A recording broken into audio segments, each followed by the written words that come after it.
Morning, guys. Mark Fresh, ProTech Dog Training. Starting my day. Actually, I started it a couple hours ago, but just getting ready to go across property and start working dogs at my little station that I've got set up for doing my videos and all that. I thought I'd take a chance to yak the screen as I drive across property and get set up over here. You guys have seen some of my posts if you follow me on Facebook for Gunzo. Gunzo is a dog that came through. Some of you that follow my YouTube videos and everything, I usually do a library on every dog that I work. Some have more videos than others, depends on how busy I am, etc. But Gunzo's got a full library. He was a special case because he was a biter. Came in a muzzle, took 2-3 days going after me. A lot of fear, insecurity. Young dog, about 10, 11-month-old German Shepherd. A nice dog. But this is a great example to kind of take a chance, take a opportunity is the word that I want to use, to explain things to you guys that follow me and those that are professionals already know what I'm talking about, right? That 90% of dogs training is always human related. You know, it's the human that doesn't have the savvy, the education, the understanding, that instinct that I've got, that I've acquired with 30 some odd years. I can't give you my experience, right? I can't give you what I've got in my gut. I can explain it. I can try to educate you. I can try to teach you. But in the end, it's all up to the owner, because here we are with Gunzo. Gunzo did a pretty good job. I had him pretty well balanced. And here comes the owner into the equation, and their lifestyle, their environment at home is what's causing the problem, along with the owner's anxiety being fed by this, right? The parents live on property. The parents have already been afraid of this dog, and that's why she ended up sending her out to training. And again, perceptions. Dog training is not all heel, sit down, stay. A lot of it is dog psychology. A lot of it is understanding, and that's what I do when I take a dog in. I get inside that dog's head, figure out where the problems are at, and I start working the dog towards overcoming that. But a lot of times it's masked, it's suppressed. There's all these skills that I have and how my inner relationship with my dog. It's all about relationship, right?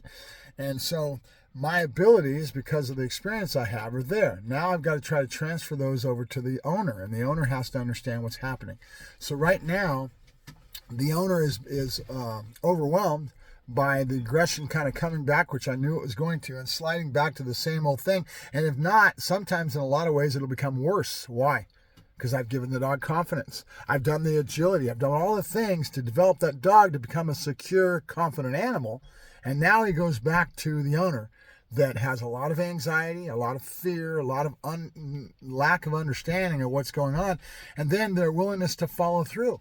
Okay? Do they have follow through? We call it drive-through, meaning you've got a problem and you've got to drive through and get to the other side, solve the problem, and then start to grow your relationship together with you and the dog, right?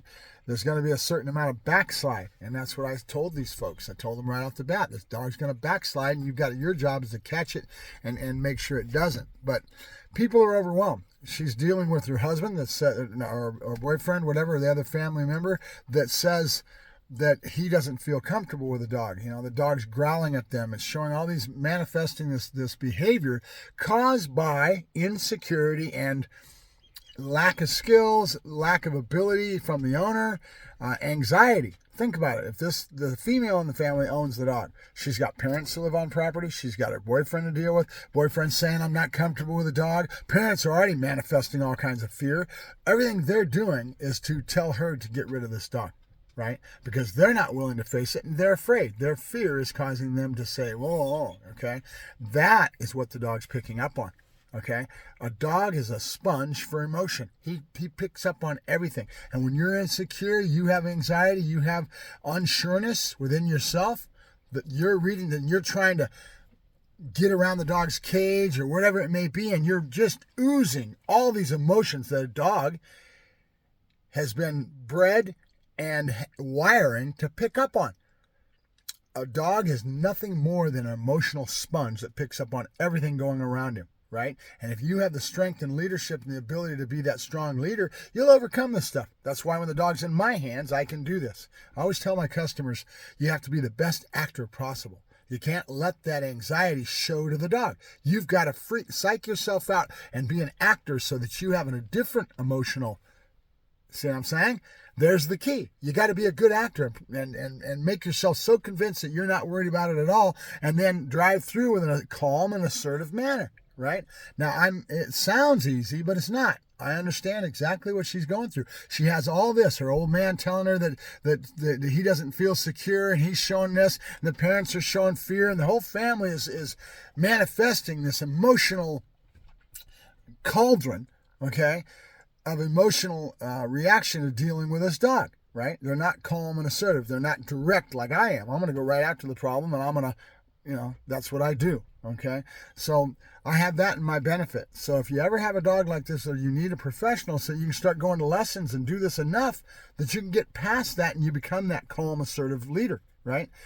Unfortunately, she lives all the way down in LA, so I'm a pretty good drive for her, and she's got a full schedule with her work and everything else. I mean, everybody's got a life, right? So it makes it hard. It's not easy, right? This dog is worth saving. Gunzo, go look up his library. If you need it, send me a message. I'll give it to you. This dog just needs a calm and assertive leader that's determined to get through the other side and build up a relationship with his dog, that they get past it, right? And then the dog will be fine. But here's my point in this overall video. Learn from this. It's not the dog. 90% of the time, it's the human that's the problem, right? We need to start looking at ourselves and realize that it's us that caused the problem in the first place. It's us that will cause this dog to get thrown into the system. It's us that is the determining factor on this dog having a good life or being put down. Okay? And then everybody wants to turn around and say, bad temperament, bad breeding, bad this. Blame the fucking dog. It's not the dog's fault. Yes, he was a Craigslist dog. Yes. But that doesn't mean that that's an excuse to blame the dog, right? It's your inadequacies, your inability to be able to know what to do. But more importantly, if you're going to get professional help, drive through. Work real hard to get to the other side. It's possible. Right? But if you give up and you get and let your fear overcome you, and you're just not comfortable, I mean, there's a lot of factors involved with dealing with this, but 90% of it is human factor. It's not the dog, right? Just so you understand that. All right, I'm done yakking for this morning. I'm dealing with this now. It's not easy because I like the dog. I think he's got he's a pretty good dog. Is he going to go out and win the Schutzen Nationals? No. Okay, but he's going to be a good dog, and that's to be determined too. You get the right owner that wants to get passion into getting into a sport or doing something with that dog. It's amazing what owners can do, right? You get the right owner with this dog's going to kick ass and take names, right? So that being said, hopefully somebody will pick up this dog and do what's right by him, right? She lives a little bit more down towards LA, and that's what she needs. She needs a trainer in that area, and she needs somebody that's going to really work with her hand, hold her hand, and maybe have a couple lessons a week for a little while, right? Until she gets over this hump and can overcome it, right? But willingness to do that, lifestyle that gets in the way, all those other family members, I mean, you're right on the edge, The dog's either going to succeed, and because a human's going to come in and help that dog succeed, or it's going to fail because, again, humans, right? The human is the determining factor in everything that happens with dogs, as far as I'm concerned, right? It's not the dog's fault. I'll talk to you later. Mark Fresh, Protect Dog Training, yakking to the screen about dogs as always.